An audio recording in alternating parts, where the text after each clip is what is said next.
কাজ শুরু করেছেন বাবা আমার আপনার নবী মক্কা শরীফে কাবা শরীফের নিকটে। ও জওয়ান যুবকেরা খুব ভালো করে বুঝুন, এই কাবা শরীফের নিকটে আমার আপনার নবী আল্লাহ পাকের বাণী প্রচার করতেছে। আবু জাহেলের মতো দুশমন প্রিয় নবী পাকের গায়ে আঘাত শুরু করেছেন বাবা, এমন ভাবে আঘাত করেছি আপনার আমার নবী পাকের মাথা মোবারক কাবার দেওয়ালে দিয়ে আপনার ঠেকিয়ে দিয়েছে। আমার নবী পাকের কপাল মোবারক ফেটে যায়। আমার রাসূল কিছুই বললেন না, টুক টুক টুক টুক করে রওনা দিয়েছেন। খানায় কাবার পরে মাকামে ইব্রাহিম পাবেন, মাকামে ইব্রাহিমের পরে জমজম কূপের নল আপনি পাবেন, জমজম কূপের নলের পরে সাফা মারওয়া পাহাড় পাবেন, সাফা মারওয়া পাহাড়ের পরে আপনি আবু জাহেলের বাড়ি পাবেন, যেটি হলো এখন হাম্মাম খানা, পায়খানা পেশাবের ঘর। হে বাবাজি আমার, ওই হাম্মাম খানার পরে একটা হলুদ রঙের বাড়ি, এটি হলো আমার নবী পাকের ঘর মোবারক। এই জওয়ান যুবকেরাও গুটি গুটি পায় মুস্তাফা জানের রহমত বাড়ির দিকে যখন রওনা দিয়েছেন, আম্মা খাদিজাতুল কুবরা সালামুল্লাহি আলাইহা আমার আপনার নবীকে দেখেন কপাল মোবারক ফাটা, রক্ত টপ টপ করে পড়তেছে। আম্মা জান বেকারার হয়ে গেলেন, কি দিয়ে আমার নবী পাকের কপালটা একটু ব্যান্ডেজ করে দেওয়া যায়, কি দিয়ে আপনার কিনা জড়িয়ে দেওয়া যায়, কোন কাপড় খুঁজে পাচ্ছেন না রে মা জননী। কোন মহিলা যিনি মক্কা নগরের সর্বশ্রেষ্ঠ ধনী মহিলা ছিলেন, সোনার গ্লাসে পানি পান করতেন তিনি, সোনার সিংহাসনে বসতেন যিনি, এমন একজন মহিলা আমার রাসূলের পাকের কদমে এসে সব কুরবান করে দিয়েছেন। ইয়া রাসূলুল্লাহ সাল্লাল্লাহু আলাইহি ওয়াসাল্লাম, আপনার এমন হালাত কেন হয়েছে? সঙ্গে সঙ্গে বলেন, খাদিজা গো, আল্লাহর ওয়াহদানিয়াত প্রচার করতে গিয়েছিলাম, আবু জাহেল আমাকে খানায় কাবার দেওয়ালের সঙ্গে কপাল মাথা ঠেকিয়ে দিয়েছে, মাথা আমার ফেটে গেছে। ও খাদিজা, এখন আমি ওখান থেকে টুকটুক করে কিছু না বলে এসেছি। আম্মা খাদিজাতুল কুবরা সালামুল্লাহি আলাইহা নিজের ওড়নার একটি কানা ছিঁড়ে নিলেন, ছাড়ার পরে আমার রাসূলের পাকের কপালে ব্যান্ডেজ করে দিলেন। এই যুবকেরাও দুশ্মন তবু ক্ষান্ত হলো না বাবা, পচা উঠেন নাড়ি আর ভুঁড়িগুলো এনে আমার নবী পাকের ঘরের দরজার কাছে ফেলে রেখেছে, যেন কোনো ব্যক্তি জীবিত মানুষ ঘরে বসবাস না করতে পারে, দুর্গন্ধতে যেন তারা ঘর বাড়ি ছেড়ে দেয়। এটি হলো আমার নবী পাকের হুজরা মোবারকা। এ জওয়ান যুবক, আজ তুমি কলেমা পড়নেওয়ালা মুসলমান হয়েছো, আজ তুমি কলেমা পেয়েছো, আজ তুমি নামাজ পেয়েছো, আজ তুমি রোজা পেয়েছো, আজ তুমি আল্লাহ পাকের কালাম কোরআন মাজিদ পেয়েছো। অত সহজে পাও নাই, আমার নবী পাকের অগাধ মেহনতের পরে তুমি আমি পেয়েছি। যুবকরে, যে নবী সেজদায় পড়ে আমাদের জন্য উম্মতি উম্মতি বলে কাঁদেন, আল্লাহর ওয়াহদানিয়াত প্রচার করার জন্য নিজেকে কুরবান করে দিলেন, নিজে সব লুট করে দিলেন। না খেয়ে না খেয়ে হাবিবুল্লাহ পেটের উপরে পাথর বেঁধে রেখেছি। আমার নবীকে চিনতে পারলে না বাবা, আমার রাসূলকে তুমি বুঝতে পারলে না। সোনা মানিকেরা আমার নবী পাক সাল্লাল্লাহু আলাইহি ওয়াসাল্লাম ঘর মোবারক থেকে বাইরে এসেছেন, নিজ হাত মোবারক দিয়ে নোংরাগুলো পরিষ্কার করে দিয়েছেন। হাত দুটি তুলে ফরিয়াদ করেন, মালিক আপনার কাছে ফরিয়াদ করি গো আল্লাহ, আমার গুনাহগার উম্মতকে মাফ করে দাও। এরকম দয়া, এরকম মায়া কোন নবীর ভিতরে ছিল কি বলো? আল্লাহ হলেন রহমানুর রহিম, আমাদের নবী হলেন রউফুর রহিম। আল্লাহ তার বান্দা বান্দিকে রুজি দিতেছেন, যেমন তাকে ডাকলেও রুজি দিচ্ছেন, না ডাকলেও রুজি দিচ্ছেন, ডাকলেও তার ঘুম পাড়িয়ে রাখছেন, না ডাকলেও ঘুম পাড়িয়ে রাখতেছেন, সময় মতো খায়, হজম তারটা ঠিকঠাক আমার আল্লাহ দয়াতে হতেছে। আল্লাহ দয়াবান, আমাদের নবীও দয়াবান। আয় আমার জওয়ান যুবকেরাও, জানি না কার জীবনের শেষ জলসা আপনারা শুনতেছেন বাবা। বহু দূর থেকে বড় কষ্ট করে আপনাদের মাঝে এসেছি বাবা, বুঝাতে চাই নবী সম্পর্কে কোনো ধারণা তুমি এনো না বাবা।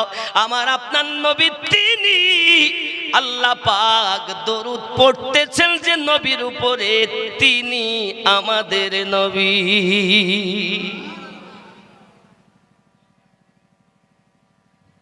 হায় হায়, কিতাবের ভিতরে আসতেছে বাবা, রাসূল আমার মক্কা শরীফে আল্লাহ পাকের কোরআন তেলাওয়াত করতেছেন। এত মধুর বাণী, এত সুন্দর তেলাওয়াত মুস্তাফা জানে রহমাতের আল্লাহ পাকের কালামুল্লাহ শরীফ। আজ আমাদের ঘরে আল্লাহর কোরআন তেলাওয়াত হয় না বাবা। ঘরের ভিতরে ঢুকলে বাবা আমার সিরিয়ালের আওয়াজ তো শোনা যায়, কিন্তু আল্লাহ পাকের কোরআন মাজিদের আওয়াজ শোনা যায় না বাবা।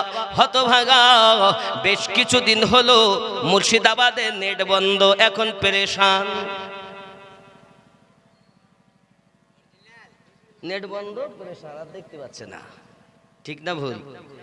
আব্বাজি আমার জওয়ান, এখন দেখুন কোন ঘরে আপনি আওয়াজ পাবেন না, শুধু ফোন ছাড়া কিছু হবে না। যুবক আমার, ইন্টারনেটের মাধ্যমে আমরা কত গুনাহ করি, একবার কি ভেবে দেখেছেন? প্রিয় রাসূল সাল্লাল্লাহু আলাইহি ওয়াসাল্লাম আল্লাহ পাকের কালামুল্লাহ শরীফ তেলাওয়াত করতেছেন। আবু জাহেলের মতো দুশমন তার বিবিকে সাথে করে নিয়ে আমাদের নবীর তেলাওয়াত শুনতে এসেছে। সকাল হয়ে গেল, সকাল হয়ে গেল। হে বাবাজি আমার, এমন সমাতে বাবা আমার রাস্তা দিয়ে গিয়ে যাচ্ছে, কম্বল দুটো, বিবির একটা, আবু জাহেলের একটা। একটা কম্বল ফেলেই পালিয়ে যায়। লোকে যদি দেখে আমি আবু জাহেল কোরআন তেলাওয়াত শুনতে এসেছি, তাহলে আমার কথা তো কেউ মানবে না।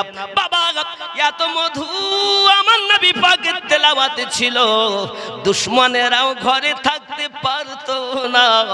আমার দরুদি নবীজির তেলাওয়াত শুনতে আসতেন। আরো জোরে বলুন সুবহানাল্লাহ। যারা আমার রাসূল পাককে মোহাব্বত করে দেখেছেন, মায়ার নজরে দেখেছেন, দেখা হলো দুই প্রকারের বাবা, এক হলো মায়ার নজর, আর এক হলো হিংসার নজর। মায়ার নজরে আমার নবীকে যারা দেখেছেন, তারা আমার নবীর দিওয়ানা হয়ে গেছে।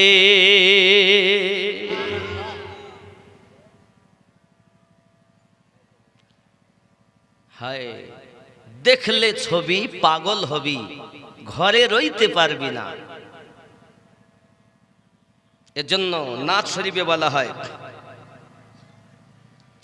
आप साथ दोनों जहां में नजर आया ही नहीं, आप साथ दोनों जहां में नजर आया ही नहीं, क्योंकि अल्लाह ने और कोई बनाया ही नहीं, आप सा दोनों जहां में नजर आया है। आप सा दोनों जहां में नजर आया ही नहीं, माने আপনার মতো দো জাহানে নজরে আর দেখতেই পেলাম না। आप सा दोनों जहां में नजर आया आया ही नहीं। সবাই আওয়াজে বলবেন, आप सा दोनों जहां में नजर आया। এই প্রেমিকের আওয়াজ হবে ভক্ত ভরে, খুব মোহাব্বতে।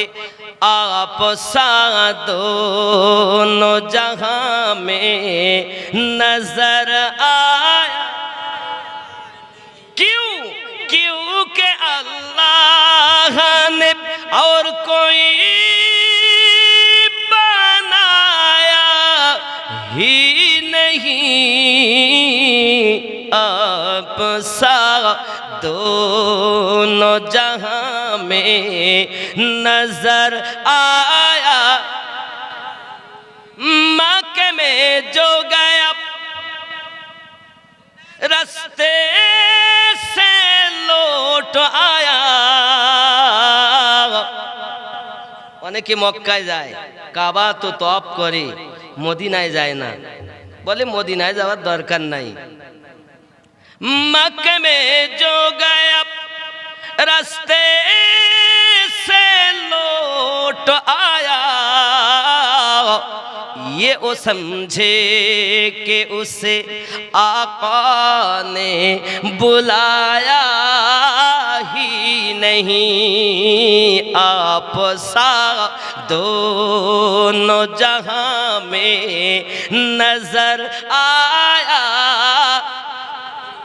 है आवाज হচ্ছে না, একটু মোহাব্বতে নজর আয়া হি नहीं, নজর আয়া হি नहीं।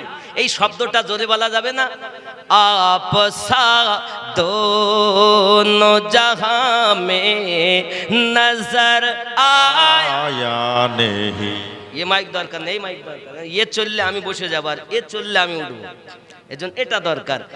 आप सा दोनों जहां में नजर हाय हाय, এই তো আওয়াজ, এই আওয়াজও হবে না। এই আওয়াজ চলবে বোরাকুলি থেকে, আর দুশমনদের কলিজায় আঘাত লাগবে। আজ আল্লাহর ফেরেশতারা বলবে, মাবুদ রে, তোমার বান্দা বান্দিরা আজ বোরাকুলির মাদ্রাসার সরজমিন থেকে নবী পাকের মতো আর কাউকে দেখিনি বলছে, একবার স্বপ্নে দেখিয়ে দাও। आप सा दोनों जहां में नजर आया। ख्याल करुन, महबूब ओ मुहीब में नहीं दो जहां में सानी। महबूब ओ मुहीब का नहीं दो सानी। एक का जिस्म नहीं और एक का साया ही नहीं। आप सा दोनों जहां में नजर आया नहीं। বাবা, এই সাইডে মোটে আওয়াজ আসছে না, বলতে পারছেন না। নবীর মতো আর কোন নবী আছে নাকি? যখন আগেও ছিল না, এখনো নাই, আগামী তো হবে না, তাহলে উচ্চ রবে বলুন, आप सा दोनों जहां में नजर आया। क्योंकि अल्लाह ने और कोई बनाया ही आप सा दोनों जहां में नजर आया। जब कहा कब्र में सरकार ने ए मेरा है, जब कहा सरकार ने, जब कहा कब्र में सरकार ने ये मेरा है, फिर नकीरों ने मुझे हाथ लगाया ही नहीं। नाराए तकबीर, नाराए तकबीर, नाराए रिसालत, नाराए रिसालत, मसला के आला हजरत। सुभान अल्लाह, सुभान अल्लाह। কবরে যখন নবী পাক বললেন আমার, তখন ফেরেশতার হাত লাগালো না। এটাই উর্দু হচ্ছে। जब कहा कब्र में सरकार ने ए मेरा है, फिर नकीरों ने मुझे हाथ लगाया ही नहीं। आप सा दोनों जहां में नजर आया। আল্লাহ আমার রাসূলে পাকের পাগল দিওয়ানা বানিয়ে দিন, জোরে বলুন আমিন। বাপজি মক্কার পরিস্থিতি বড় খারাপ। আবু জাহেলের মতো দুশমন রাস্তা দিয়ে যাচ্ছে, সাহেবার সঙ্গে দেখা। কোথায় গিয়েছিলেন? আবু জাহেলকে জিজ্ঞাসা করছে। তো লজ্জাতে বলছে না যে তেলাওয়াতে কোরআন মুস্তাফার শুনতে গিয়েছিলাম, কারণ ও তো সবার নেতা। আর ও যদি বলে সবাইকে বাধা দেই, মুস্তাফার কথা শুনো না, আর আমি যদি যাই তো লোকে তো আমাকে খারাপ বলবে। রাসূলে পাকের কালাম মাজিদ তেলাওয়াত এত সুন্দর, দুশমনেরাও থাকতে পারে। আব্বাজি আমার সোনা মানিকেরা, রাসূল করিম সাল্লাল্লাহু আলাইহি ওয়াসাল্লাম নামাজে দাঁড়িয়েছেন, দুশমনেরা আপনার পিছন দিক থেকে এসে আমার রাসূল পাকের গলাতে একটা আপনার করেছে কি জানেন? গলার রুমালটাকে আপনার এমনি করে পেঁচিয়ে পেঁচিয়ে রশি মতো করে আমার নবী পাকের গলাতে আপনার কিনা দিয়ে দিয়েছেন। আমার হাবিবুল্লাহ আল্লাহ পাকের ইবাদত বান্দাগিতে মশগুল হয়ে আছেন। আব্বাজি আমার এমনি সমাতে আমার নবী পাকের সাহাবী আবু বকর রাদিয়াল্লাহু তাআলা দেখতে পেলেন, চট করে ছুটে এলেন। আব্বাজি আমার এসে আপনার কিনা সরিয়ে দিলেন। আমার নবী পাক নামাজ সমাপ্ত করে হাত তুলে দোয়া চাচ্ছেন, মালিক আমায় চিনতে পারে না, তুমি তাদের হেদায়াত নসিব করে দাও। কেমন দরুদি কে আছে? আমার জওয়ান যুবক সোনা মানিকেরা, আমার রাসূল করিম সাল্লাল্লাহু আলাইহি ওয়াসাল্লাম আপনার একের পর এক যখন ইসলাম প্রচার আরম্ভ করে দিয়েছেন, এমনি করে আপনার কিনা দেখা গেল দুটি কন্যা হযরত উম্মে রুকায়া আর আপনার কিনা যায়নাব ছুটে ছুটে আপনার বাড়ির দিকে রওনা দিয়েছেন। রাসূল আমার ঘর থেকে বাইরে বার হয়েছেন, এখন দুই মেয়ে আপনার কান্না শুরু করেছেন, ইয়া রাসূলুল্লাহ সাল্লাল্লাহু আলাইহি ওয়াসাল্লাম, আব্বুজি আপনি এক আল্লাহর ওয়াহদানিয়াত প্রচার করেন বলে আমাকে তারা বাড়িতে রাখলো না, আমাদেরকে ছেড়ে দিয়েছে, তালাক দিয়ে দিয়েছে গো নবী। আপনার আমার নবী পাক সাল্লাল্লাহু আলাইহি সাল্লাম বললেন, কোনো চিন্তা নাই রোকায়া, যায়নাব বাড়ি চলে যাও, আমি নবীজি আল্লাহর ওয়াহদানিয়াত প্রচার করতে চললাম। এই জগতের মানুষেরাও একবার ভেবে দেখুন না কেন এমন ভাবে আমার নবী পাকের ইসলাম প্রচার করতে গিয়ে নিজের কন্যাদেরকে আপনার তালাক খেতে হয়েছে। শুধু এতটুকুই নয়, প্রিয় নবী সাল্লাল্লাহু আলাইহি ওয়াসাল্লাম কতই না কষ্ট করেছেন। আর ওই নবীকে চিনেছে যারা, আল্লাহর প্রিয় হয়ে গেছেন তারা। আপনি চিনলেন না? জঙ্গলের পাথর, জঙ্গলের জীবগুলো নবী পাককে চিনতে পেরেছেন, পাহাড় নবী পাককে চিনতে পেরেছেন, আকাশের চন্দ্র নবীকে চিনেছে, বাবা আমার সূর্য নবীকে চিনেছে। হতভাগা মানুষ, কেন তুমি নবী চেনো নাই? যাবেন মসজিদ নববীতে দেখবেন উস্তনে হান্নানা বলে একটি খেজুরের কাঠ এখন থাম্বা করে রাখা রয়েছে। বাবা বাবু সালাম দিয়ে আপনি ঢুকবেন, ঢোকার পরে আপনাকে নিকটে যেতে দেয় না। বাবা একটি আপনার থাম্বা আছে, সেটাকে উস্তনে হান্নানা তার ভিতরে দিয়ে আপনার প্লেয়ার করে দেওয়া হয়েছে। আপনি যদি রিয়াজুল জান্নাতে নামাজ পড়ার সুযোগ পান, ওই গেট দিয়ে বাইরে বাড়ানোর পরে যে আপনার কিনা দেখবেন বাম হাতে যে আপনার ওই যে প্লেয়ার খানা, এটাতে আছে ওই উস্তুনে হান্নানাকে ভরাও। উস্তুনে হান্নানাটা কি? একটি খেজুরের ডাল। আমার নবী পাক সাল্লাল্লাহু আলাইহি সাল্লাম তাকে স্পর্শ করে খুতবা দিতেন। আমার রাসূল সাল্লাল্লাহু আলাইহি সাল্লাম যখন আপনার কিনা দেখা গেল মসজিদ সুন্দর হয়ে গেল, রাসূল আমার উস্তুনে হান্নানাকে দূরে রেখে খুতবা দিতেছেন। এমনি হালাতে বাবাজি আমার সাহাবী کرام দিগকে নিয়ে প্রিয় রাসূল আমার আলোচনা করতেছেন। এমনি ভাবে কান্নার আওয়াজ ভেসে আসতেছে ডুকরে ডুকরে, বিনিয়ে বিনিয়ে। আপনার আমার নবী বলেন, আবু বকর কে কাঁদে, কার গলার আওয়াজ শোনা যায়? দেখো একটু তল্লাশি করো। দেখা গেল খেজুরের কাঠ ছোট বাচ্চার মতো কান্না করতেছে। কেন কেন কাঁদো? একটি মাত্র আওয়াজ আসতেছে, আবু বকর আমি পারি না আমার নবী পাককে দূরে সরিয়ে থাকতে, এই জন্য নবী হলো আমার দিলের তামান্না, নবী আমার সান্ত্বনা। এই জন্য বলা হয় সোনার মদিনায় আমার প্রাণের মদিনা, সব ভুলিব কিন্তু তোমায় ভুলতে পারি না। সোনার মদিনা আমার প্রাণের মদিনা, জোরে বলুন। শুধু এতটুকু না, হিন নবীর প্রেমের পাগল যারা প্রেম খেলা খেলে, সুবহানাল্লাহ বলুন।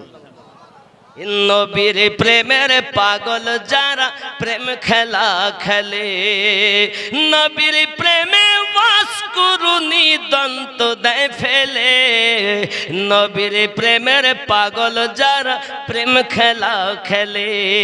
পাগল ছিলেন আবু বকর, প্রেম দরিয়ায় দিলেন সাঁতার, হাসর মিজান পাড়ি দিবেন সেই প্রেমের বলে। নবীর প্রেমের পাগল যারা প্রেম খেলা, হায় হায় রসুল প্রেমের পাগল যারা প্রেম খেলা খেলে। জোরে বলুন হায় প্রেমিক। আমার দরুদি নবী আসলেন, আসার পরে গায়ে যেই না হাত দিয়েছেন কাঠের গায়ে, সঙ্গে সঙ্গে কান্না বন্ধ হয়ে গেল। কেন কাঁদো গো তুমি নবী গো? আমার কত সৌভাগ্য ছিল যে সৌভাগ্যটা আমি দূরে সরিয়ে ফেলেছি। আপনি আমাকে দূরে রেখে এখন খুতবা দেন। আমি উস্তুনে হান্নানা দূরত্ব সহ্য করতে পারি না। আমি বোরাকুলের সরজমিনে নবীর আশিকদেরকে জিজ্ঞাসা করতে চাই, ও গো নবীর আশিকানেরাও, আপনারা বলুন একটা খেজুরের কাঠ জবান খুলে মুস্তাফার সঙ্গে কথা বলতেছে এবং আমার নবীর প্রেমে যদি কান্না করতে পারে, আজ আমরা বোরাকুলি এবং দূরান্তের মানুষ যারা এসেছি, আমরা কয়বার মুস্তাফার জন্য কেঁদেছি। তুমি যাকে ভুলে আছো সে তোমায় ভোলে না।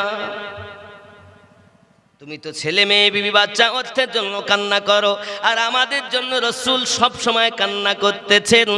আশিকে রসুলের কানে রসুলে পাকের কান্নার আওয়াজ শোনা যায়। কারা শোনে? কাম, ক্রোধ, লোভ, মোহ, মৎসার্যকে বিলীন করে দেওয়ার পরে কলব, রূহ, সির, খফি, আখফা যাদের পরিষ্কার হয়ে আছে, যাদের কলব আল্লাহ বলে, যাদের রূহ আল্লাহ বলে, যাদের সির আল্লাহ বলে, যাদের আখফা আল্লাহ বলে, তারা আমার নবী পাকের কান্নার আওয়াজ শুনতে পায়। সবাই নবীর কান্না শুনতে পাবে না, কারণ আমরা নামাজেই বলেছি সিরাতাল্লাযীনা আন'আমতা আলাইহিম। বলিনি? আমার জওয়ান যুবক সোনা মানিকেরা, আপনার কবরে কিন্তু আমিনুদ্দিন যাবে না, তবে আপনার কবরে রাহমাতুল লিল আলামিন যাবেন নাকি? বন্ধুরে আমার, আমার নবী পাকের একজন আশিক ছিলেন। রাসূল আমার একদিন বর্ণনা দিচ্ছেন, ইয়ামিন দেশের দিকে নবী আমার সিনাটাকে টেনে দাঁড়িয়ে আছেন। সাহাবী রাসূলেরা জিজ্ঞাসা করেন, হুজুর এমন করে আপনি কেন দাঁড়িয়ে আছেন? আমার দয়াল নবী মুস্তাফা বলতেছেন, গো আমার সাহাবায়ে কেরাম রিদওয়ানুল্লাহি তাআলা আলাইহিম আজমাইন, আমি ইয়ামিন কুরুন গ্রাম থেকে একটা সুঘ্রাণ অনুভব করতেছি, যিনি আমি রাসূলের আশিক হয়ে আছেন। আমি নবীজি তার খুশবু অনুভব করতেছি। সাহাবায়ে কেরামেরা বলেন, ইয়া রাসূলুল্লাহ সাল্লাল্লাহু আলাইহি ওয়াসাল্লাম, তার সেই খুশবু যার পাচ্ছেন তার নাম কি? আমার নবী বলেন, ওয়াইস আল করনি। যদি বলুন সুবহানাল্লাহ। আমার ওয়াইস করনি, ওয়াইস আল করনি কেমন আশিক আমার, আমি নবী তাকে ভালোবাসি, সে আমাকে ভালোবাসে। সঙ্গে সঙ্গে সাহাবী রাসূলেরা বলেন, ফিদাকা বি উম্মিহি ইয়া রাসূলুল্লাহ সাল্লাল্লাহু আলাইহি ওয়াসাল্লাম, দয়া করে বলুন না আপনি যাকে ভালোবাসেন সে আপনাকে ভালোবাসে, তবে আপনার সঙ্গে দেখা করতে আসে না কেন? আমার নবী পাক বললেন, তার দুটি মাত্র কারণ, তার দুটি মাত্র কারণ। একটি হলো পৃথিবীর জমিনে শরীয়তের বড় পাবন্দি, তাই তার মা রয়েছে জগতের বুকে বেঁচে, ওই মায়ের খেদমত করে, সারাদিন বকরি চড়িয়ে, আপনার এমনি উট চড়িয়ে যাহা কিছু উপার্জন হয় তাই নিয়ে জীবিকা নির্বাহ করে বলে আমার কাছে দেখা করতে আসতে পারে না। কার খেদমত করে? মায়ের। কিন্তু নবীর আশিক। আমার রাসূল সাল্লাল্লাহু আলাইহি ওয়াসাল্লাম বললেন, শুধু তাই নয়, পৃথিবীর সরজমিনে উবাইস কুরুনি আমার আশিক আসার জন্য চেষ্টা করে কিন্তু হুকুম পায় না। পৃথিবীর সরজমিনে উবাইস কুরুনি আল্লাহ পাকের এত প্রিয় বান্দা, রাসূল পাকের এত আশিক, কিতাবের ভিতরে আসতেছে বাবা উবাইস আল করনি পৃথিবী সরজমিনে নবী পাকের জবান মোবারকা থেকে আপনার উদ্ধৃত হয়েছে। আয় আমার সাহাবায়ে কেরাম, পৃথিবীর সরজমিনে যার চুলগুলো হবে উস্কো খুস্কো, যার চেহারাটা হবে কান দুটি লম্বা, সিনাটা বড় আপনার কিনা দেখা যাবে টানা আছে, মাথাটা সেজদামুখ হয়ে থাকবে, আর তার দিকে তাকিয়ে দেখবে তার বাম হাতিলিতে তার হাতে একটা আপনার সাদা দাগ দেখে তাকে আমার আশিক বলে চিনে নেবে। সে যদি দোয়া চায়, বনি কাবিলা এবং বনি ওজর বংশের যত বকরি রয়েছে তাদের লম পরিমাণ আল্লাহ পাক পাপীদেরকে মাফ করে দিবে। রাগ হচ্ছে? একজন আশিকের কথা তুলে ধরছি আপনাদের কাছে। একজন আশিক, আশিক আর মেহবুবের মধ্যে অনেক পার্থক্য আছে। মেহবুব হওয়া, প্রিয় হওয়া সহজ, কিন্তু আশিক হওয়া বড় কঠিন।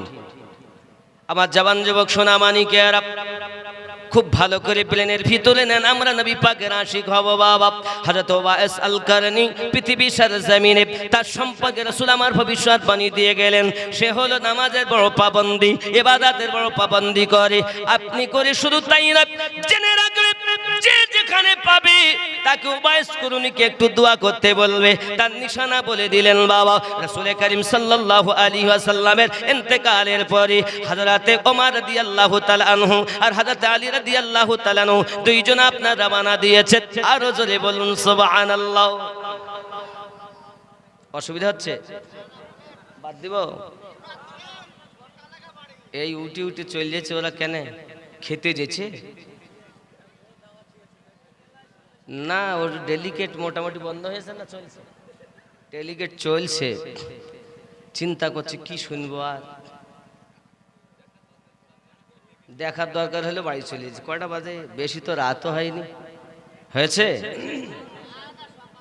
আব্বাজি আমার সোনা মানিকেরা, শুধু তাই নয় বাবা, রাসূল করিম সাল্লাল্লাহু আলাইহি ওয়াসাল্লাম বর্ণনা দিয়েছেন যখন আমার নবী পাক সাল্লাল্লাহু আলাইহি ওয়াসাল্লাম ইন্তেকালের পরে আব্বা আমার দুইজন সাহাবী আপনার রওনা দিয়েছেন, টুক টুক টুক টুক করে আপনার কিনা সামদেশে গিয়েছেন। সামদেশে গিয়ে আপনার কিনা রওনা দিয়ে আপনার কোথাও খুঁজে খুঁজে পান না। বাবাজি কিতাবের ভিতরে আসতেছে হজের মৌসুমে মানুষ যখন একত্রিত হয়েছেন, হযরত ওমর রাদিয়াল্লাহু তাআলা আনহু জিজ্ঞাসা করছেন, আপনাদের মধ্যে কেউ এমন আছেন নাকি যিনি হলেন আমার রাসূল পাকের পাগল, এবং তার নাম হলো ওয়াইস করনি, ইয়ামিন প্রদেশের কুরুন গ্রামের মানুষ। একজন উঠেছেন, চেহারা মিল হয় না, জিজ্ঞাসা করছে কে তুমি? বলছে আমি ওই এলাকারই মানুষ, তবে আপনি যাকে খুঁজছেন সে তো একজন পাগল। সে একজন মানুষ যখন হাসে সে তখন কাঁদে, আর মানুষ যখন কাঁদে সে তখন হাসে। জঙ্গলে থাকে, তার পোশাকেও ঠিক নাই, দেখতেও তেমন। এমন পাগলের খোঁজ একজন খলিফা নিতে পারে? হযরত ওমর রাদিয়াল্লাহু তাআলা খলিফাতুল মুসলিমিন রাদিয়াল্লাহু তাআলা আনহু বাবা এমন সময়তে আপনার টুকটুক করে ওখানে যখন খুঁজে পেলেন, ওনারা রওনা দিয়েছেন। দেখেন একজন ব্যক্তি আপনার কিনা নামাজ পড়তেছেন, নামাজ থেকে ফারেক হলেন, হওয়ার পরে জিজ্ঞাসা করছেন আপনার নাম কি? বলে আমার নাম হলো আব্দুল্লাহ। কি নাম? আব্দুল্লাহ মানে আল্লাহর দাস। সবাই আমরা আল্লাহর দাস, আপনার আর কি কোনো নাম আছে? বলে আমার আর একটা নাম হলো ওয়াইস আল করনি। চেহারা মিল হয়ে যায়, যেমন নকশামাদ রাসূল পাক বলেছেন মিল হয়। বলে আপনার হাতটা একটুখানি দিন দেখি।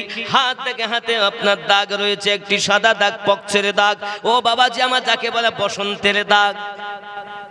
এই বসন্তের দাগ দেখে চিনে নিয়েছেন আমরা এসেছি আপনার কাছে। রাসূল করিম সাল্লাল্লাহু আলাইহি সাল্লামের পক্ষ থেকে আপনার কাছে এনেছি জুব্বা মোবারকা। হে আমার সোনা মানিকেরা, আপনি একটু দোয়া করুন। হযরত ওয়াইস আল করনি জুব্বা মোবারকাকে আপনার কিনা নিয়েছেন, নেওয়ার পরে আপনার কিনা বলছেন ঠিক আছে আপনারা একটু বসুন। এমনি করে আপনার বসে আছেন, আর উনি আপনার জুব্বাখানা রেখে সেজদার মধ্যে পড়ে গিয়েছেন। আয় আমার রব, বাপ আপনি জলদি করে মাপ দিয়ে দেন, যদি মাপ না দেন আমি উবাইস আল কারনি মুস্তাফার জুব্বা মুবারাকা পরিধান করব না। কারণ মুস্তাফা জানে রহমত নিজ ইচ্ছায় কিছু বলতেন না, যে কথা আল্লাহ বলাতেন রাসূল আমার সেই কথাটাই বলতেন। ওমা ইয়ান্তিকু আনিল হাওয়া, আল্লাহ পাক কোরআন শরীফের ভিতরে বলেন আমিনুদ্দিন তার মন যা চায় তাই বলে, মুফতি সাহেব যার মন চায় তাই বলে, সভাপতি সাহেব তার মন চায় তাই নফসের তাড়নাতে কথা বলে। আল্লাহ পাক আমাদের নবীকে নফস থেকে পাক করেছেন, আল্লাহ যাহা বলাত নবী তাহাই বলে।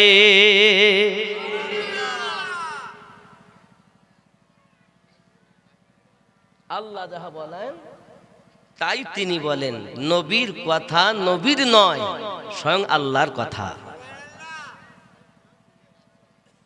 কথা বুঝতে পারেননি? আব্বা আমার যদি বলেন তাই কখনো হয়?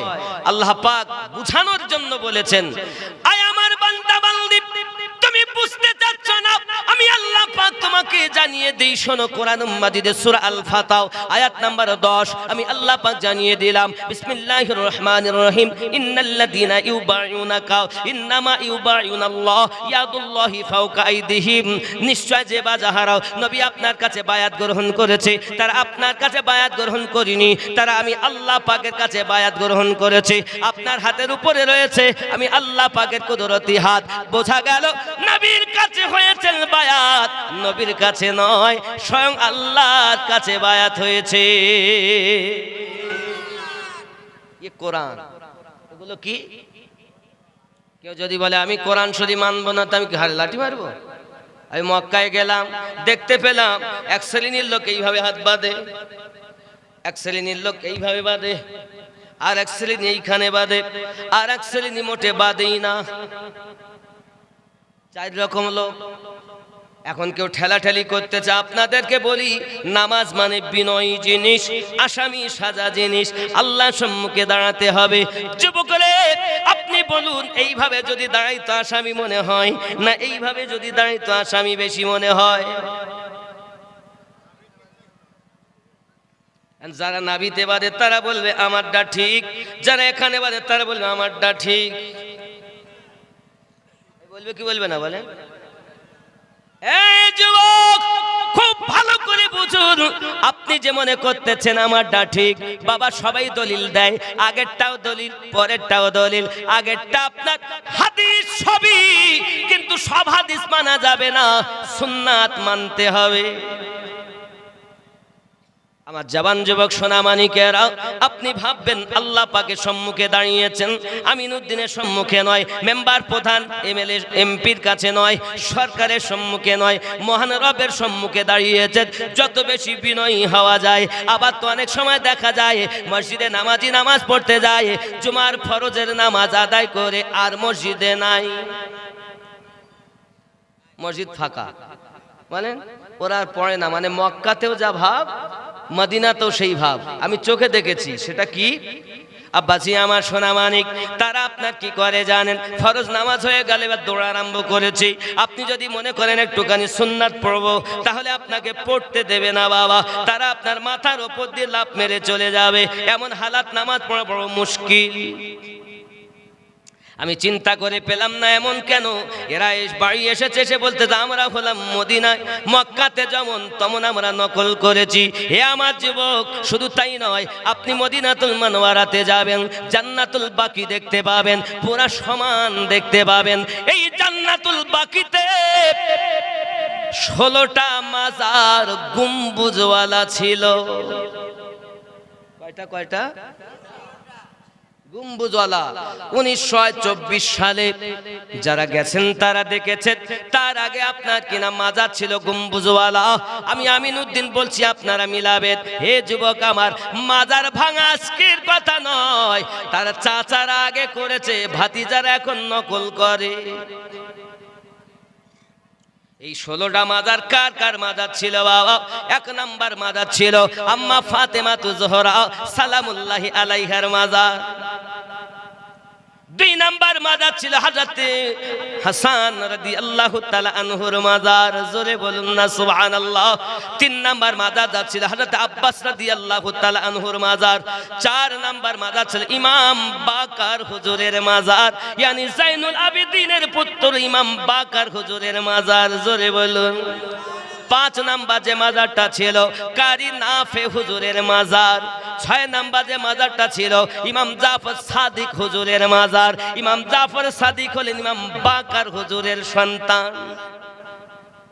এগুলো সব গম্বুজওয়ালা ছিল জান্নাতুল বাকিতে, এখন নাই।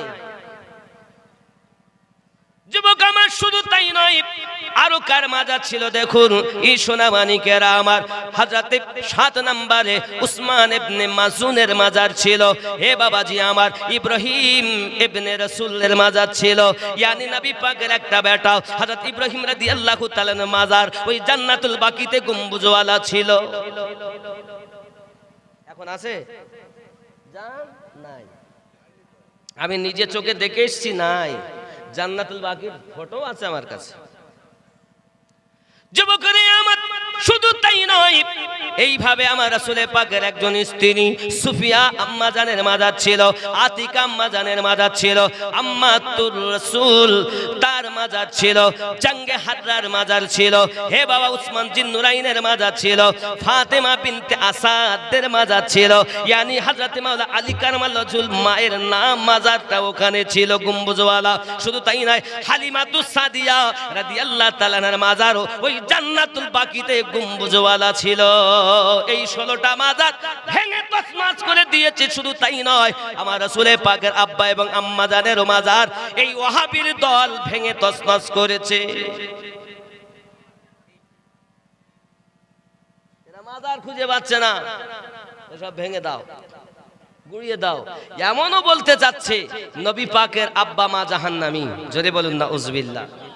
আমি আপনার কদমে হাত রেখে বলি, আপনি সূরা বালাদ খুলবেন বাবা, সূরা আল বালাদের আপনার 3 নাম্বার আয়াতটা খুলবেন। আয়াতের তাফসীরে দেখবেন লেখা আছে বিসমিল্লাহির রহমানির রহিম ওয়ালিদু ওয়া মা ওয়ালাদ।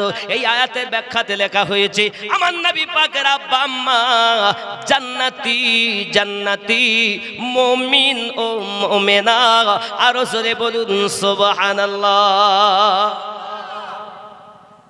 নবী পাকের আব্বা মা জান্নাতে যাবে না, এর বাপ মা যাবে।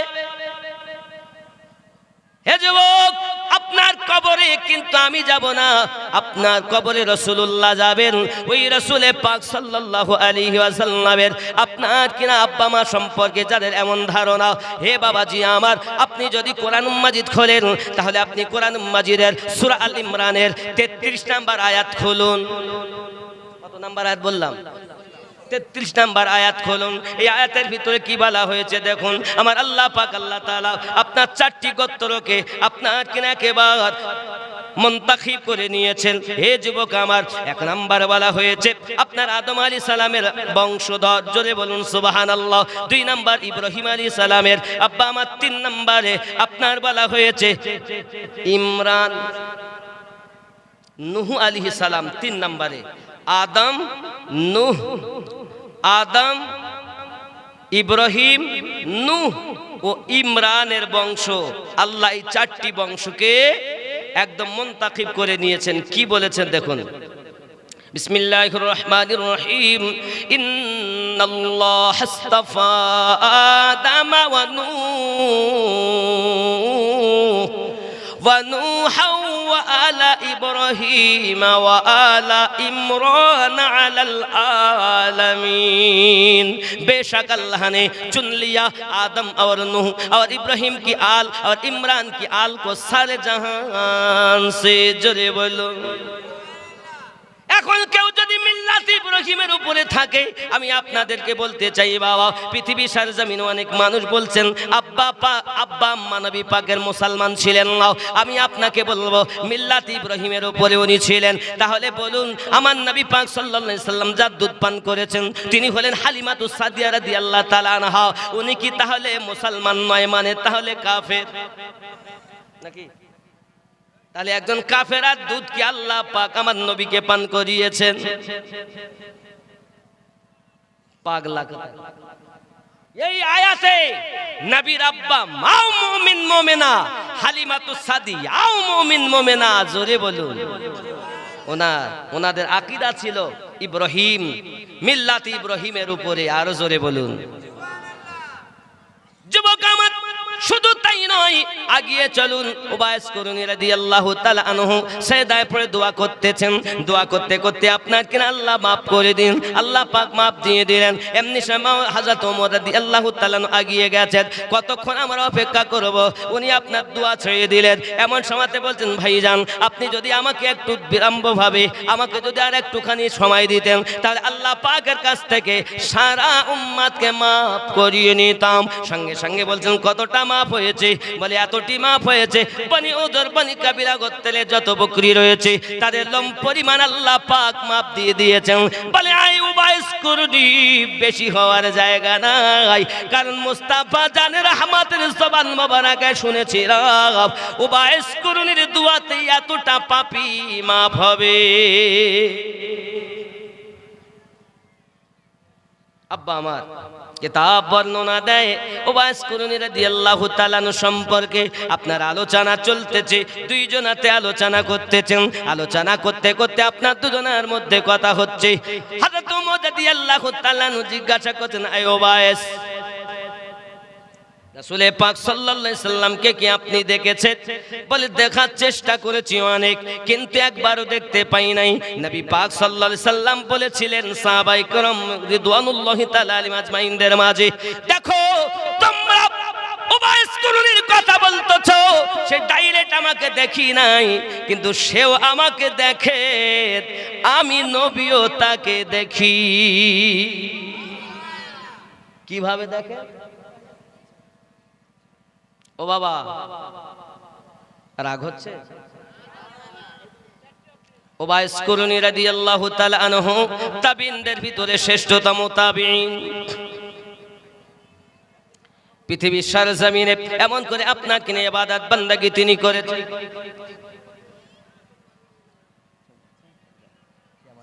আপনি দোয়া করেন আমার জন্য খাস করে। ও বাবা, মন লাগিয়ে শুন, আশিক কেমন কিতাবের ভিতরে আসতেছে। উবাইস কুরনি বলছেন, আপনি নবী পাকের দরবারে থাকেন, তাহলে আপনি একটু হা করেন দেখি। হা করেছেন, গাল ভর্তি দাঁত, ডাক দিয়ে বলতেছেন, আয় ওমর, আমি নবী পাককে ডাইরেক্ট তো কখনো চোখে দেখি নাই, কিন্তু দিদার করেছি আমার দিল চক্ষু দ্বারায়। আল্লাহ পাক আমাকে অনেকবার দিদার করিয়েছেন, আমি শুধু কানে শুনেছিলাম। দুশমনের দলেরাও আমার নবী পাকে আঘাত করে একটি দন্দন মোবারক শহীদ করে দিয়েছেন। আমি উবাইস কুরনি নিজের একটি দাঁত তুলে ফেলেছি। চিন্তা হলো মনে মনে, এই দাঁতটা যদি না ভাঙে আর একটা দাঁত আমি ভেঙে দিয়েছি, কারণ আমার আশিক, আমার দয়াল নবী কষ্ট পাবে, আর আমি তার আশিক হয়ে সুন্দরভাবে থাকবো, এটা কখনো হয় না বাবা। তাই আমি উবাইস কুরনি একটি দাঁত তুলে দ্বিতীয়টা তুলেছি, তৃতীয়টা তুলেছি, চতুর্থটা তুলেছি, সমস্ত দাঁতগুলো আমি আপনার তুলে ফেলেছি। হঠাৎ ইবাদতের ভিতরে মশগুল হয়ে আছি, এমন সময়তে ইবাদত থেকে যখন আমি ফুরসাতে এসেছি, দেখি আমার দাঁত মুখে ভর্তি হয়ে গেছে। আমি উবাইস কুরনি আবার দাঁত তুলতে লাগলাম, দ্বিতীয়বার দাঁতগুলো তুলে ফেলে দিয়েছি, তৃতীয়বার আবার আল্লাহ পাক আমাকে দাঁত দিয়েছেন, আবার তুলে ফেলেছি। আয় আমিরুল মুমিনিন, আমি নবীর প্রেমে একবার নয়, দুইবার নয়, 7 বার দাঁত যখন তুলেছি, মাবুদের দরবারে ফরিয়াদ করেছি, মালিক আপনার কাছে আমার ফরিয়াদ, আপনার কাছে আমার দোয়া, আমাকে আর দাঁত আপনি দিবেন না, কারণ আমি দাঁত চাই না, আমার মা সুখ কষ্ট পাবে, আর আমি আশিক হইয়া শান্তিতে থাকবো, এটা কখনো হতে পারে না গো আল্লাহ। আমার আল্লাহ পাক আল্লাহ তাআলা বলেন, জিবরিল আমিন গো, চলে যাও জমিনে, আমার নবীর বন্ধু, আমার হাবিবের প্রেমিক, আমার হাবিবের আশিক আজ জগতের বুকে দাঁতবিহীন চলাফেরা করবে, নরম খাদ্য ছাড়া খেতে পারবে না। যাও, চলে যাও, আর কলা গাছটা নিয়ে জমিনে লাগাইয়া দাও। আমার নবীর আশিক কিছুই না পারুক, অন্তত কলা খেয়ে খেয়ে জীবন কাটাবে।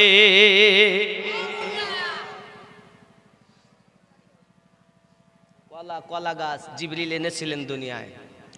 আব্বা আমার সোনামানিকেরা, শুধু তাই নয় গো বাবা, ওবাইস করুনি এই সম্পর্কে বলা হয়েছে এ নবীর প্রেমের পাগল যারা প্রেম খেলা, আওয়াজ জোরে হবে, নবীর প্রেমের পাগল যারা প্রেম খেলা, নবীর প্রেমে ওয়াসকুরুনি দন্ত দেয় ফেলে, নবীর প্রেমের পাগল যারা প্রেম খেলা, হায় হায় পাগল যারা প্রেম খেলা, নবীর প্রেমে ওয়াসকুরুনি দন্ত দেয় ফেলে, নবীর প্রেমের পাগল যারা প্রেম খেলা।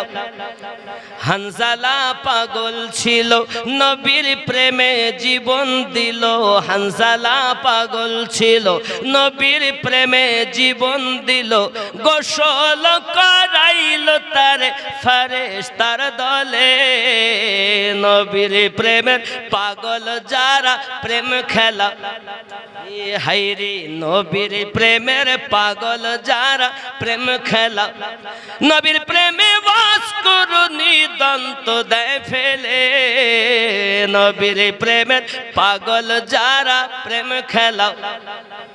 হায় হায় একটু মোহাব্বতেন আল্লাহুম্মা।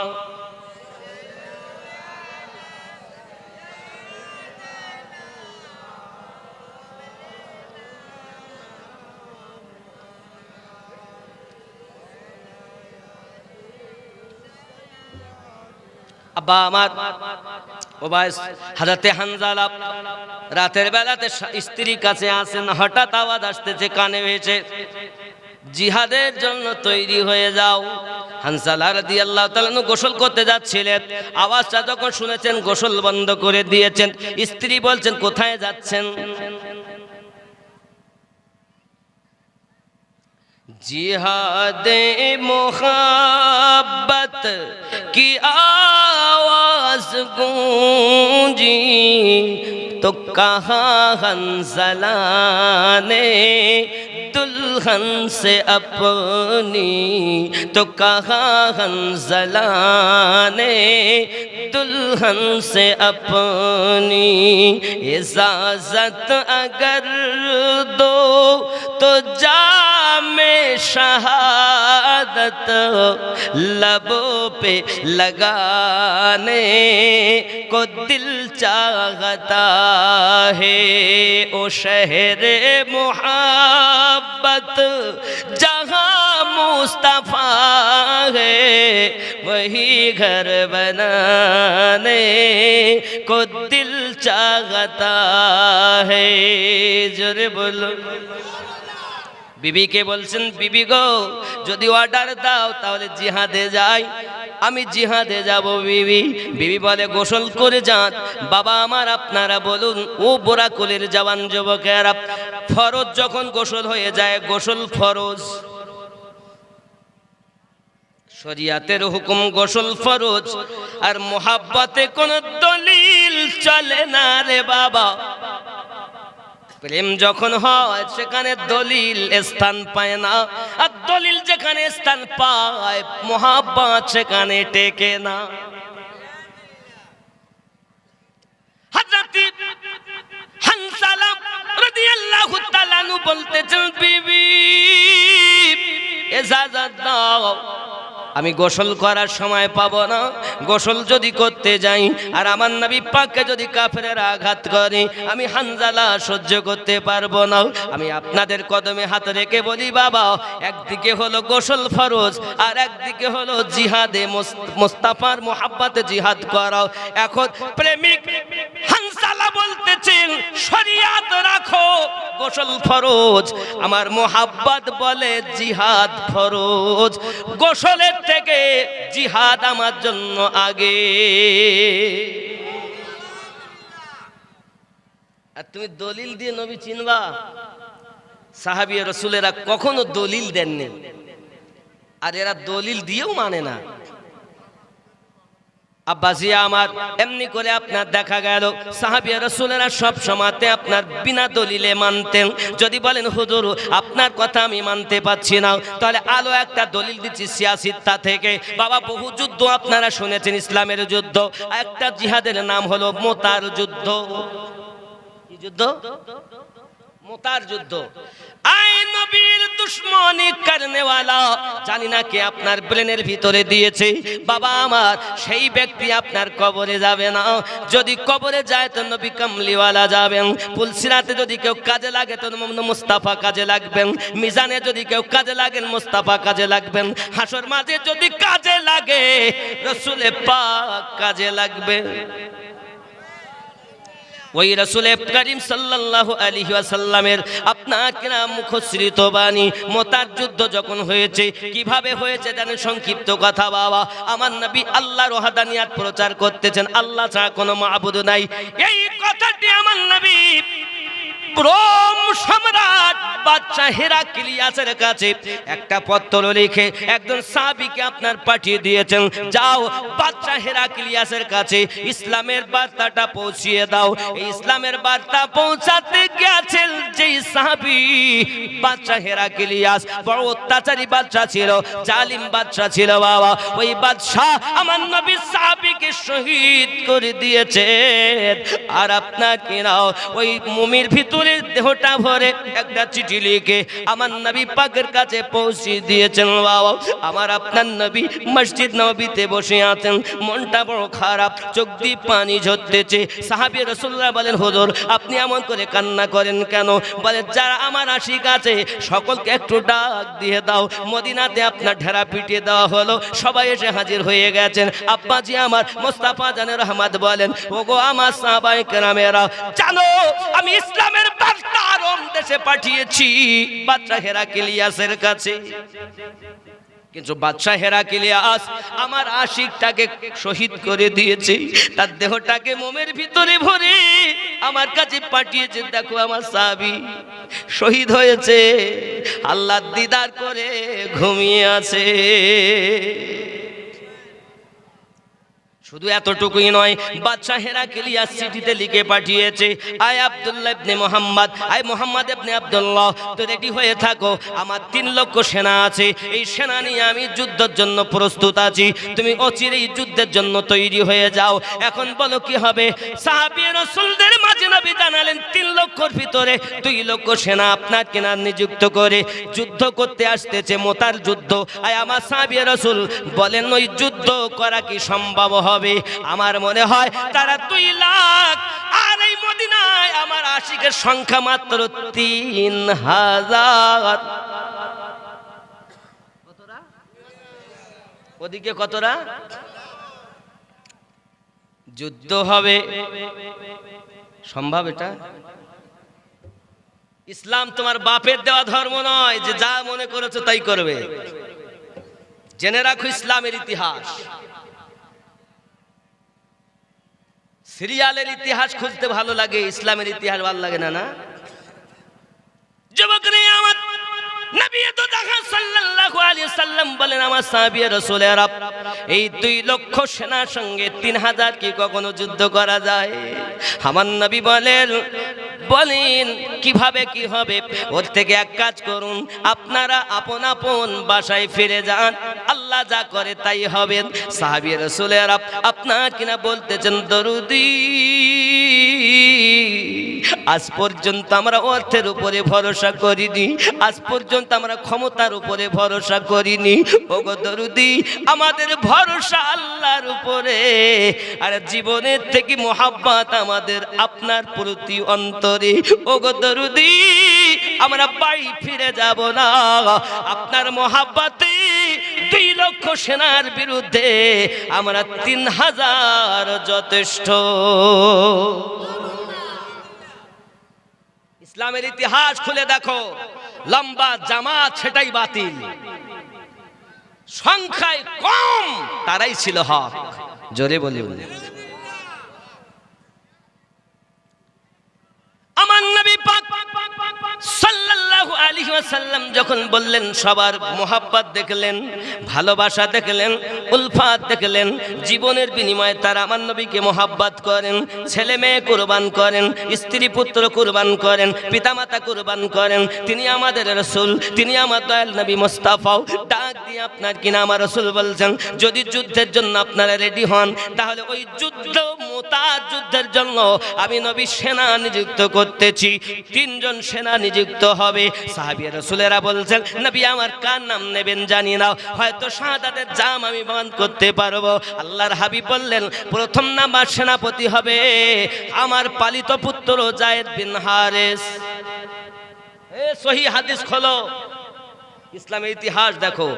আজ ঘরে বসে সিনেমা এবং সিরিয়ালের ইতিহাস না দেখে আল্লাহর হাবিব ইসলাম প্রচারের ইতিহাসগুলো দেখবে। আচ্ছা আপনারা বলুন, একটা সিনেমার নায়ক কজন হয়?